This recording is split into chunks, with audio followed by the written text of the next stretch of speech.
મારું નામ જેબી ડાબી, મામલતદાર રાણાવાવ.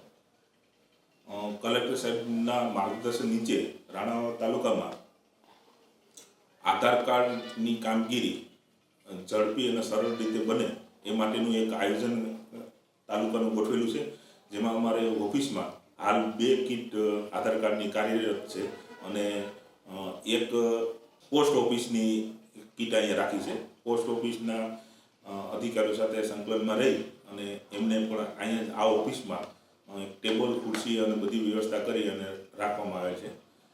રોજે રોજ લગભગ 100 જણાના આધાર કાર્ડ અપડેટ, નવા, સુધારા વધારા જે પણ થાય એ અહીંયા કરવામાં છે. પ્લસ ICDS વિભાગમાં પણ એક કીટ કાર્યરત છે. એક ઠોયાણા ગ્રામ પંચાયત વીસીમાં પણ આધાર કાર્ડની કામગીરી કરવામાં છે. અને હજી પણ અરજદારોને કંઈ પણ આધાર કાર્ડ સંબંધીની કામગીરી બાકી હોય તો મામલતદાર ઓફિસ અથવા ICDS ઓફિસ મારો સંપર્ક કરી અને કામગીરી પૂર્ણ કરવા હું અપીલ કરું છું.